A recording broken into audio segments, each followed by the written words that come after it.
يقول السفهاء من الناس ما ولاهم عن قبلتهم التي كانوا عليها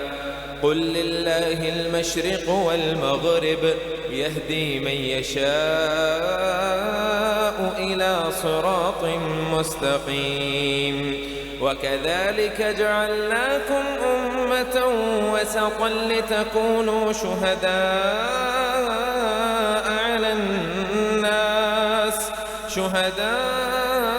على الناس ويكون الرسول عليكم شهيدا وما جعلنا القبلة التي كنت عليها إلا لنعلم من يتبع الرسول ممن ينقلب على عقبيه وإن كانت لكبيرة إلا على الذين هدى الله وما كان الله ليضيع إيمانكم إن الله بالناس لرؤوف رحيم قد نرى تقلب وجهك في السماء فلنولينك قبلة ترضاها فول وجهك شطر المسجد الحرام وحيث ما كنتم فولوا وجوهكم شطره وإن الذين أوتوا الكتاب ليعلمون أنه الحق من ربهم وما الله بغافل عما يعملون ولئن أتيت الذين أوتوا الكتاب بكل آية ما تبعوا قبلتك وما أنت بتابع قبلتهم وما بعضهم بتابع قبلة بعض ولئن اتبعت أهواءهم من بعد ما جاءك من العلم إنك إذا لمن الظالمين الذين آتيناهم الكتاب يعرفونه كما يعرفون أبناءهم وإن فريقا منهم ليكتمون الحق وهم يعلمون الحق من ربك فلا تكونن من الممترين ولكل وجهة هو موليها فاستبقوا الخيرات أينما تكونوا يأت بكم الله جميعا إن الله على كل شيء قدير ومن حيث خرجت فول وجهك شطر المسجد الحرام وإنه للحق من ربك وما الله بغافل عما تعملون ومن حيث خرجت فول وجهك شطر المسجد الحرام وحيث ما كنتم فولوا وجوهكم شطره لئلا يكون للناس عليكم حجة إلا الذين ظلموا منهم فلا تخشوهم واخشوني ولأتم نعمتي عليكم ولعلكم تهتدون كما أرسلنا فيكم رسولا منكم يتلو عليكم آياتنا ويزكيكم ويعلمكم الكتاب والحكمة ويعلمكم ما لم تكونوا تعلمون فاذكروني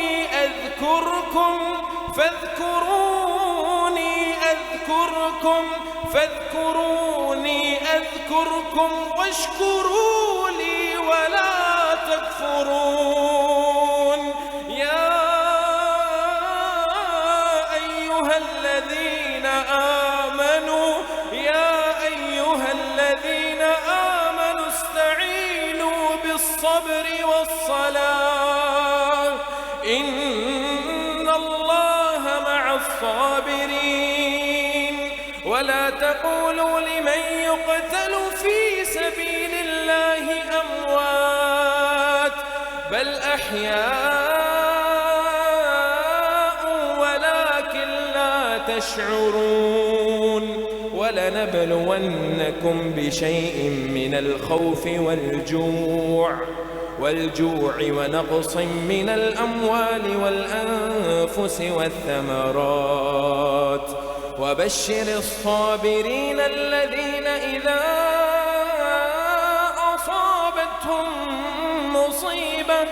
قالوا إنا لله وإنا إليه راجعون أولئك عليهم صلوات من ربهم ورحمة وأولئك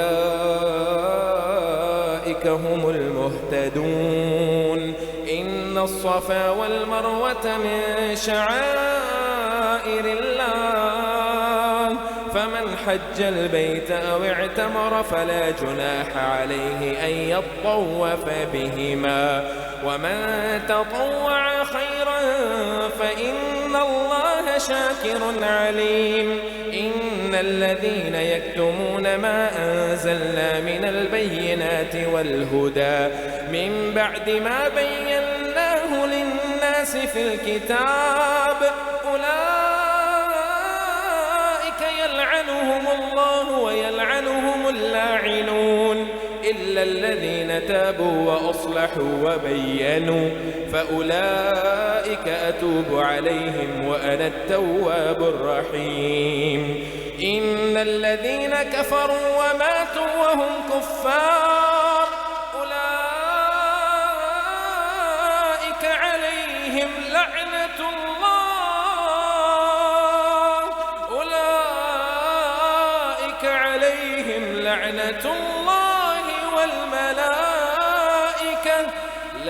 الله والملائكة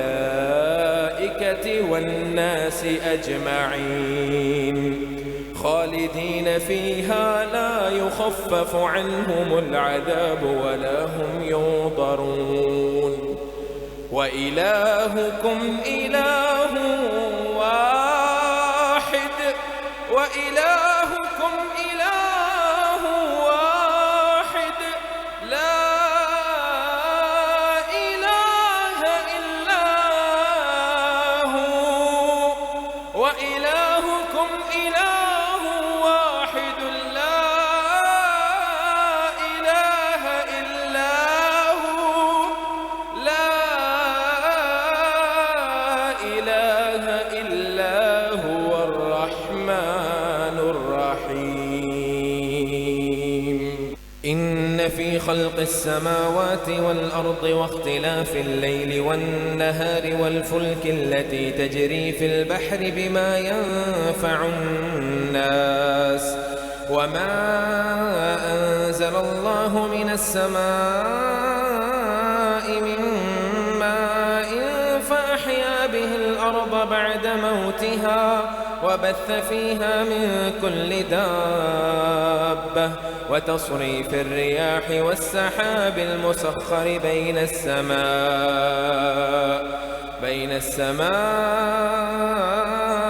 والأرض لآيات لقوم يعقلون ومن الناس من يتخذ من دون الله أندادا يحبونهم كحب الله والذين آمنوا أشد حبا لله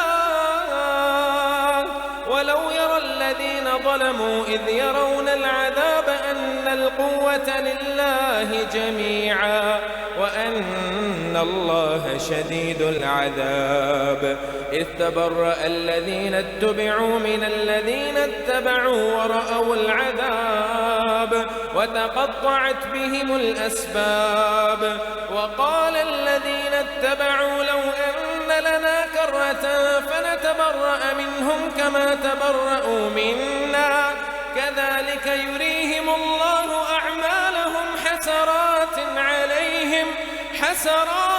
عليهم وما هم بخارجين من النار يا أيها الناس كلوا مما في الأرض حلالا طيبا ولا تتبعوا خطوات الشيطان إنه لكم عدو مبين إنما يأمركم بالسوء والفحشاء وأن تقولوا على الله ما لا تعلمون. وإذا قيل لهم اتبعوا ما أنزل الله قالوا بل نتبع ما ألفينا عليه آباءنا أولو كان آباؤهم لا يعقلون شيئا ولا يهتدون.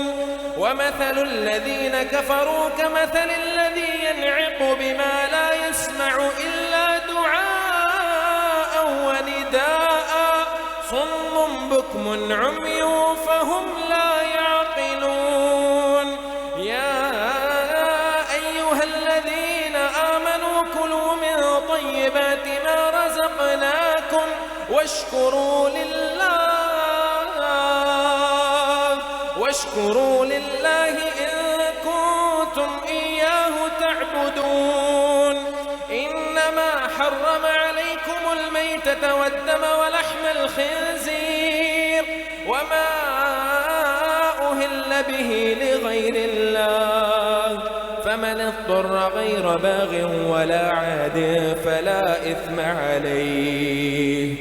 إن الله غفور رحيم. إن الذين يكتمون ما أنزل الله من الكتاب ويشترون به ثمنا قليلا أولئك ما يأكلون في بطونهم إلا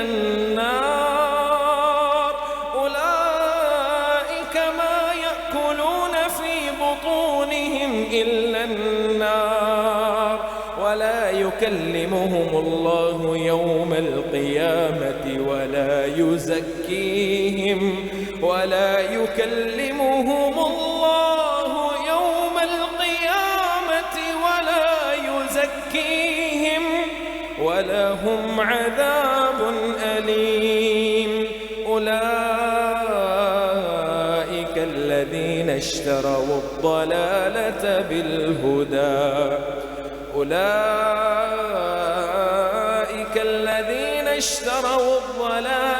بالهدى والعذاب بالمغفرة فما أصبرهم على النار ذلك بأن الله نزل الكتاب بالحق وإن الذين اختلفوا في الكتاب لفي شقاق بعيد. ليس البر أن تولوا وجوهكم قبل المشرق والمغرب ولكن البر من آمن بالله واليوم الآخر والملائكة والكتاب والنبيين وآتى المال على حبه ذوي القربى واليتامى والمساكين وابن السبيل والسائلين وفي الرقاب وأقام الصلاة وآتى الزكاة والموفون بعهدهم إذا عاهدوا والصابرين في البأساء والضراء وحين البأس أولئك الذين صدقوا وأولئك هم المتقون. يا أيها الذين آمنوا كتب عليكم القصاص في القتلى الحر بالحر والعبد بالعبد والأنثى بالأنثى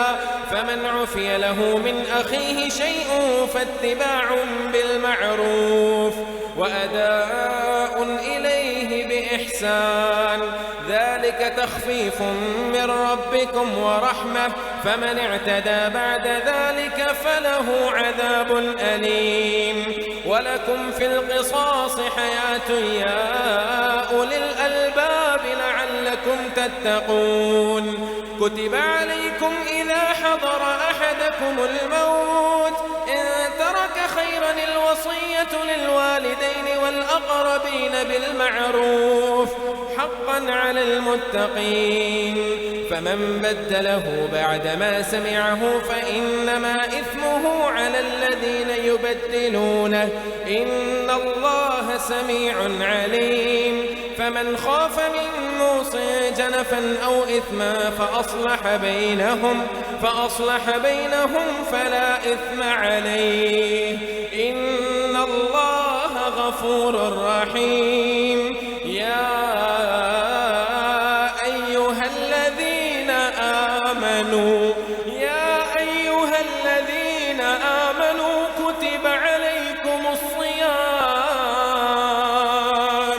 كتب عليكم الصيام كما كتب على الذين من قبلكم لعلكم تتقون أياما معدودات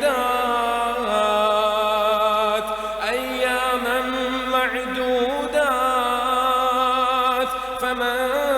كان منكم مريضا أو على سفر فعدة من أيام أخر وعلى الذين يطيقونه فدية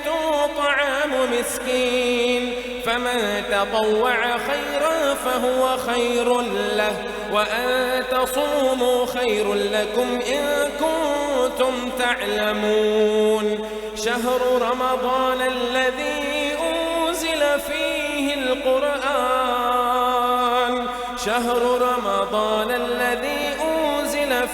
القرآن هدى للناس وبينات من الهدى والفرقان فمن شهد منكم الشهر فليصمه ومن كان مريضا أو على سفر فعدة من أيام أخر يريد الله بكم اليسر ولا يريد بكم العسر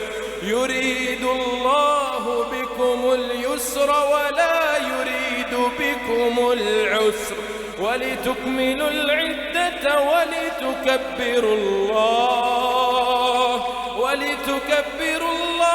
على ما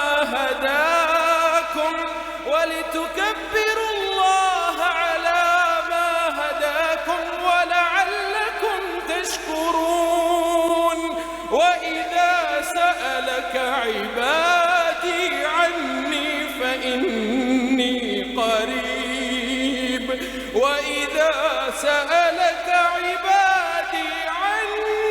فإني قريب أجيب دعوة الداع إذا دعان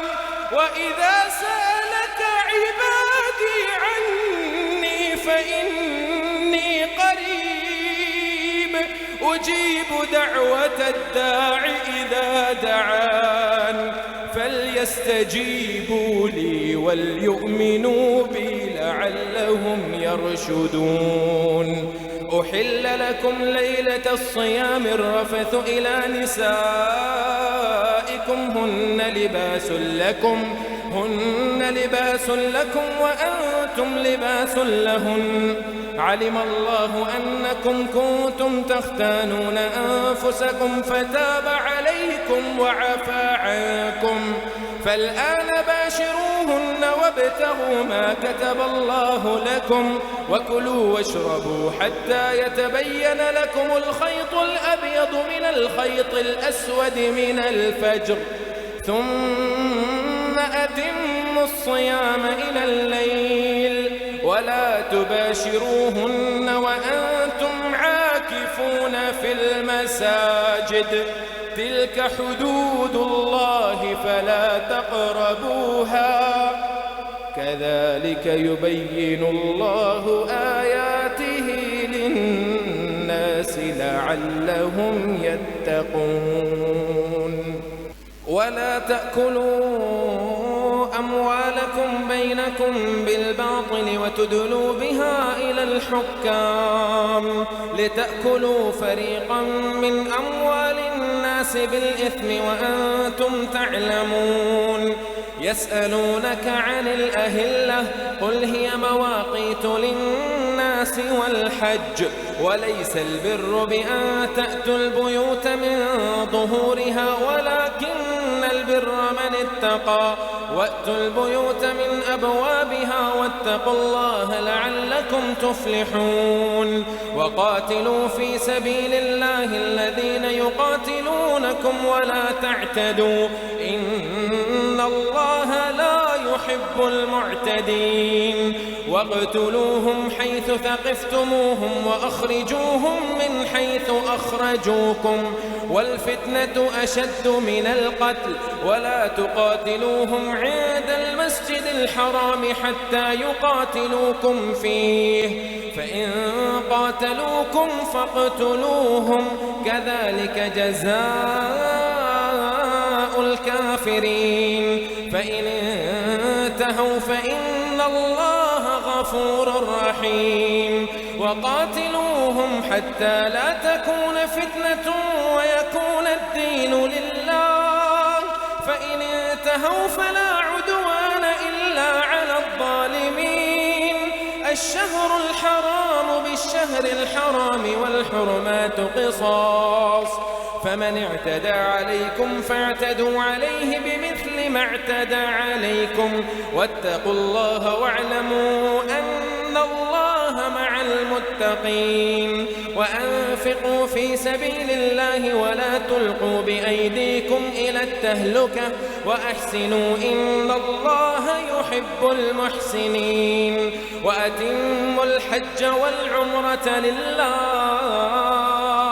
فإن أحصرتم فما استيسر من الهدي، ولا تحلقوا رؤوسكم حتى يبلغ الهدي محله، فمن كان منكم مريضا أو به أذى من رأسه ففدية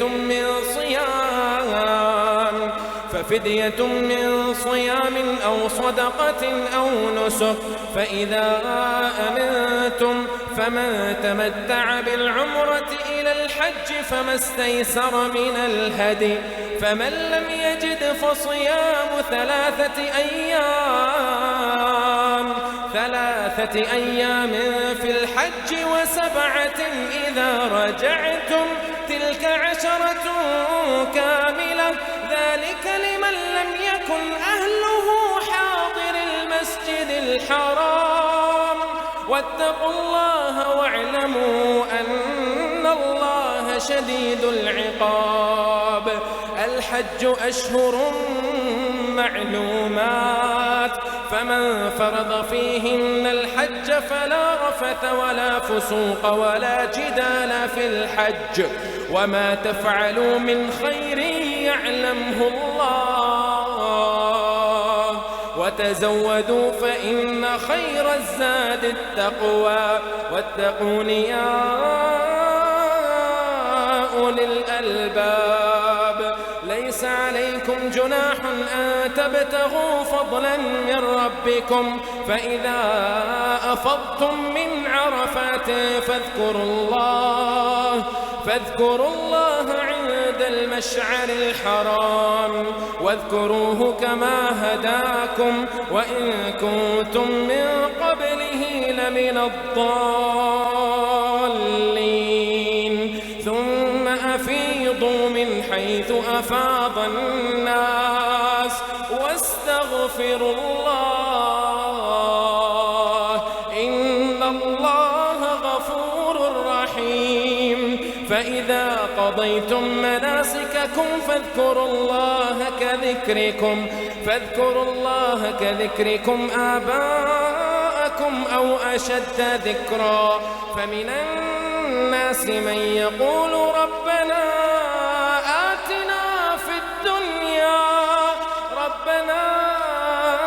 آتنا في الدنيا وما له في الآخرة من خلاق. ومنهم من يقول ربنا آتنا في الدنيا حسنة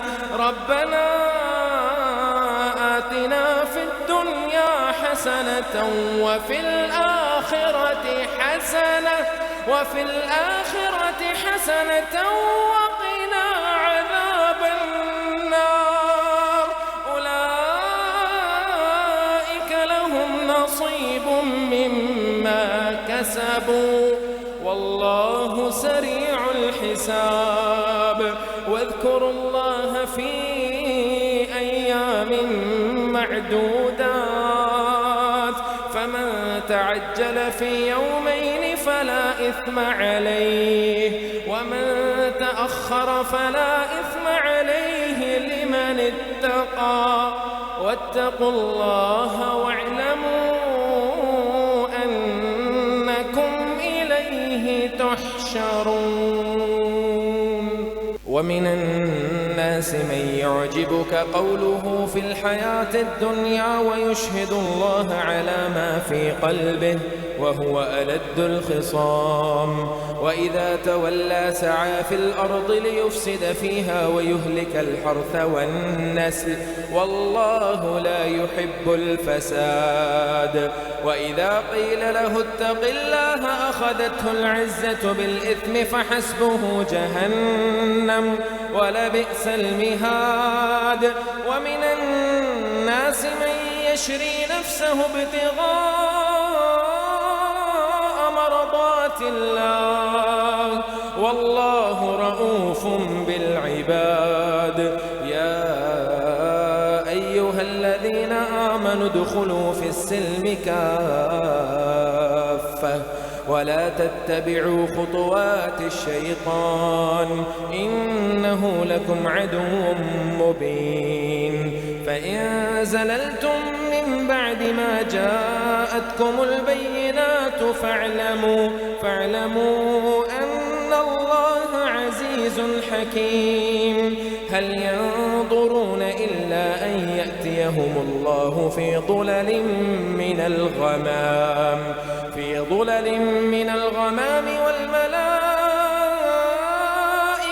وقضي الأمر وإلى الله ترجع الأمور. سل بني إسرائيل كم آتيناهم من آية بينة ومن يبدل نعمة الله من بعد ما جاءته فإن الله شديد العقاب. زين للذين كفروا الحياة الدنيا ويسخرون من الذين آمنوا والذين اتقوا فوقهم يوم القيامة والله يرزق من يشاء بغير حساب.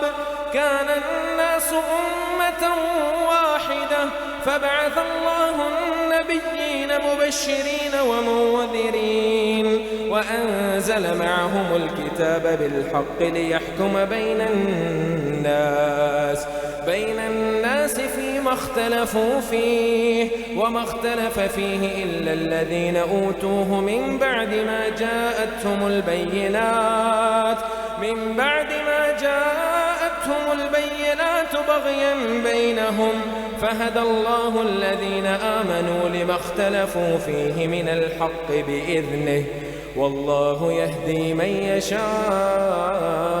إلى صراط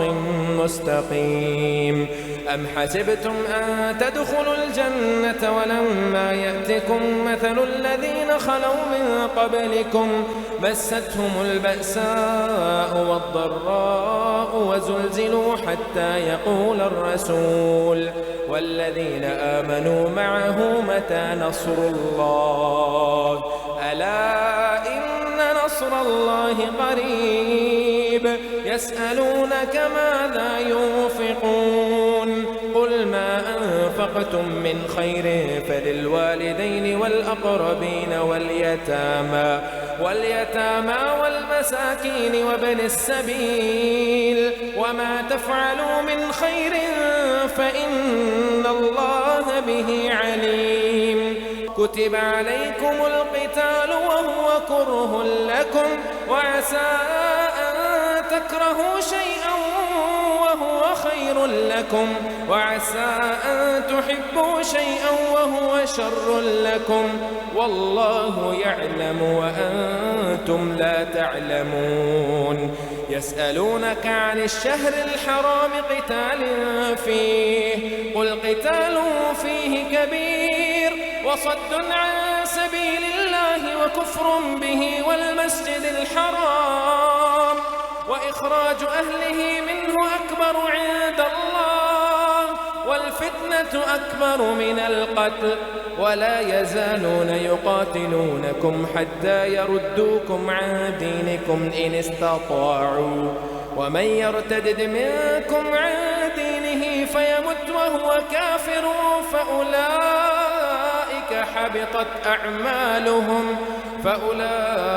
حبطت أعمالهم في الدنيا والآخرة، وأولئك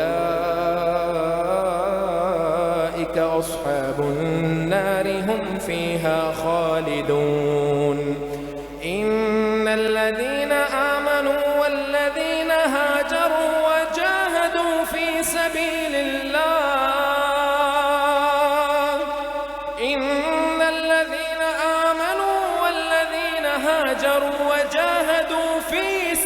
الله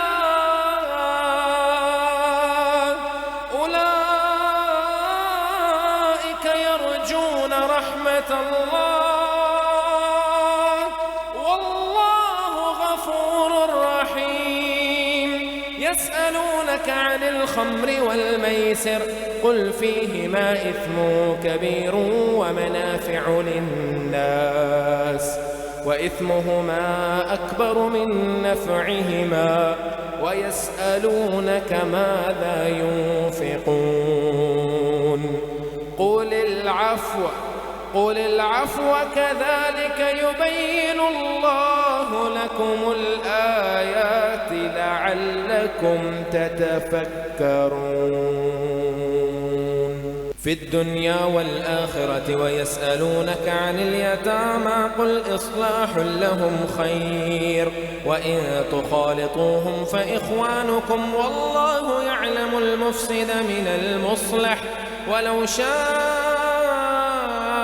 الله لأعنتكم إن الله عزيز حكيم. ولا تنكحوا المشركات حتى يؤمن، ولأمة مؤمنة خير من مشركة ولو أعجبتكم.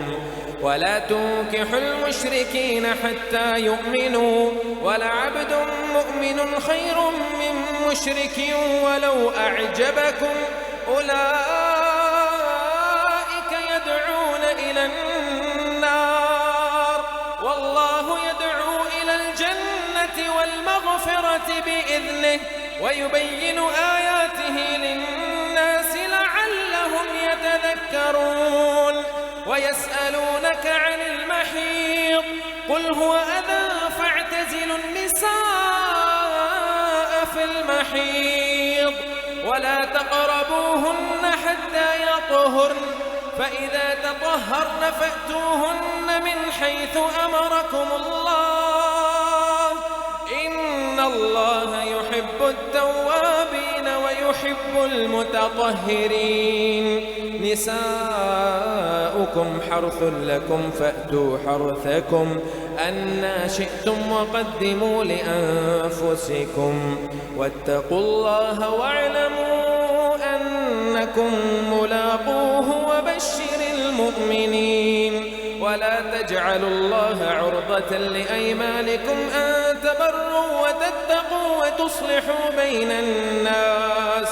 والله سميع عليم. لا يؤاخذكم الله باللغو في أيمانكم ولكن يؤاخذكم بما كسبت قلوبكم، والله غفور حليم. للذين يؤلون من نسائهم تربص 4 أشهر، فإن فاءوا فإن الله غفور رحيم، وإن عزموا الطلاق فإن الله سميع عليم. والمطلقات يتربصن بأنفسهن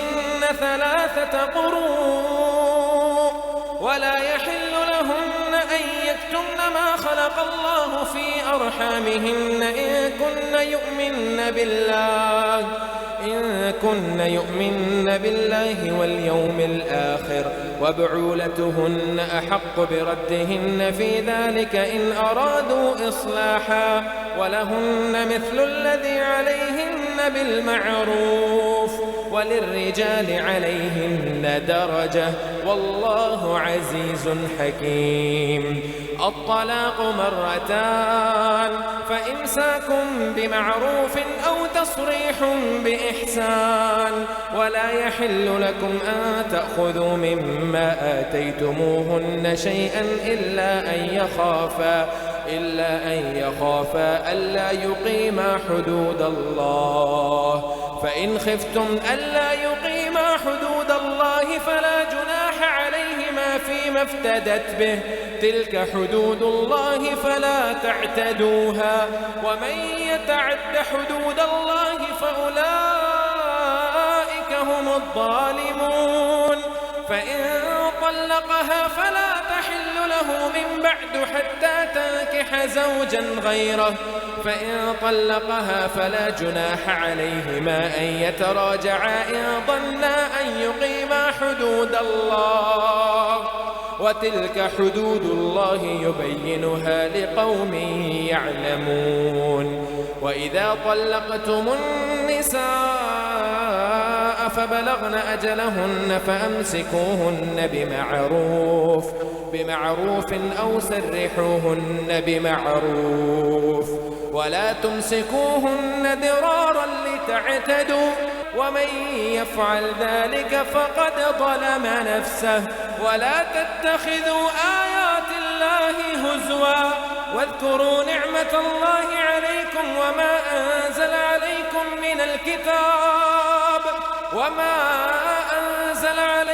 من الكتاب والحكمة يعظكم به واتقوا الله واعلموا أن الله بكل شيء عليم. وإذا طلقتم النساء فبلغن أجلهن فلا تعضلوهن أن ينكحن أزواجهن إذا تراضوا بينهم بالمعروف ذلك يوعظ به من كان منكم يؤمن بالله واليوم الآخر ذلكم أزكى لكم وأطهر والله يعلم وأنتم لا تعلمون.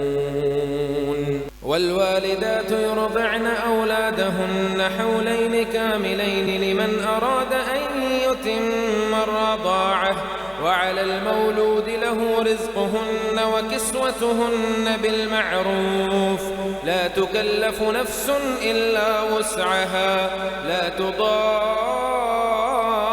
والدة بولدها ولا مولود له بولده وعلى الوارث مثل ذلك فإن أرادا فصالا عن تراض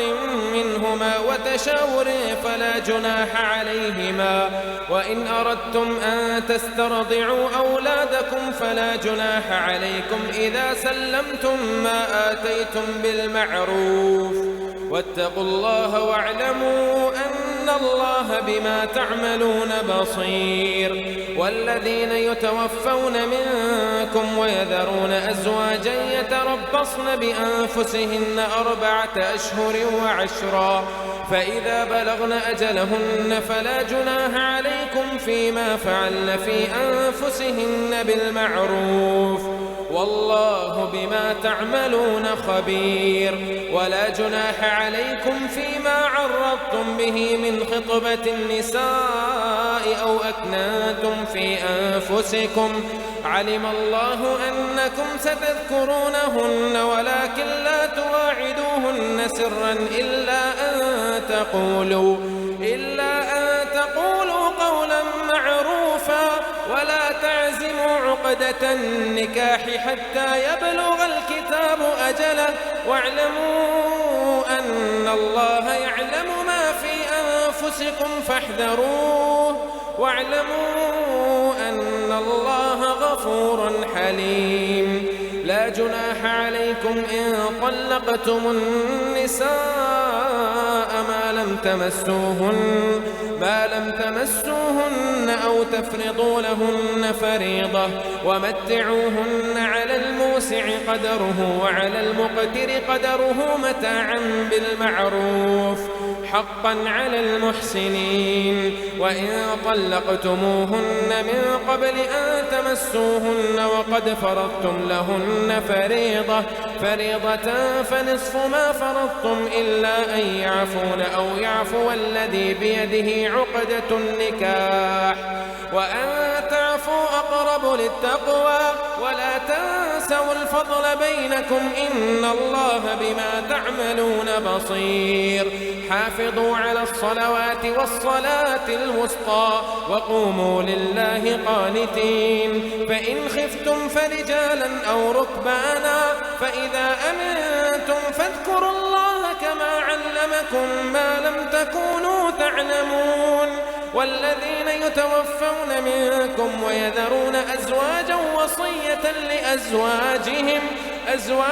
وصية لأزواجهم متاعا إلى الحول غير إخراج فإن خرجن فلا جناح عليكم فيما فعلن في أنفسهن من معروف والله عزيز حكيم. وللمطلقات متاع بالمعروف حقا على المتقين. كذلك يبين الله لكم آياته لعلكم تعقلون. ألم تر إلى الذين خرجوا من ديارهم وهم ألوف حذر الموت فقال لهم الله موتوا ثم أحياهم إن الله لذو فضل على الناس ولكن أكثر الناس لا يشكرون. وقاتلوا في سبيل الله واعلموا أن الله سميع عليم. من ذا الذي يقرض الله قرضا حسنا فيضاعفه له أضعافا كثيرة والله يقبض ويبسط وإليه ترجعون. ألم تر إلى الملأ من بني إسرائيل من بعد موسى إذ قالوا لنبي له ابعث لنا ملكا نقاتل في سبيل الله قال هل عسيتم إن كتب عليكم القتال ألا تقاتلوا قالوا وما لنا ألا نقاتل في سبيل الله وقد أخرجنا من ديارنا وأبنائنا فلما كتب عليهم القتال تولوا إلا قليلا منهم والله عليم بالظالمين. وقال لهم نبيهم إن الله قد بعث لكم طالوت ملكا قالوا أنى يكون له الملك علينا ونحن أحق بالملك منه ولم يؤت سعة من المال قال إن الله اصطفاه عليكم وزاده بسطة في العلم والجسم والله يؤتي ملكه من يشاء والله واسع عليم. وقال لهم نبيهم إن آية ملكه أن يأتيكم التابوت فيه سكينة من ربكم وبقية مما ترك آل موسى وآل هارون تحمله الملائكة إن في ذلك لآية لكم إن كنتم مؤمنين. فلما فصل طالوت بالجنود قال إن الله مبتليكم بنهر فمن شرب منه فليس مني ومن لم يطعمه فإنه مني إلا من اغترف غرفة بيده فشربوا منه إلا قليلا منهم فلما جاوزه هو والذين آمنوا معه قالوا لا طاقة لنا اليوم بجالوت وجنوده قال الذين يظنون أنهم ملاقو الله كم من فئة قليلة غلبت فئة كثيرة بإذن الله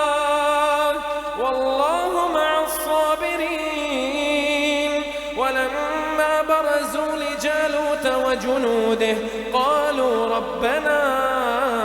أفرغ علينا صبرا وثبت أقدامنا وانصرنا على القوم الكافرين فهزموهم بإذن الله وقتل داود جالوت وآتاه الله الملك والحكمة وعلمه مما يشاء ولولا دفع الله الناس بعضهم ببعض لفسدت الأرض ولكن الله ذو فضل على العالمين تلك آيات الله نتلوها عليك بالحق وإنك لمن المرسلين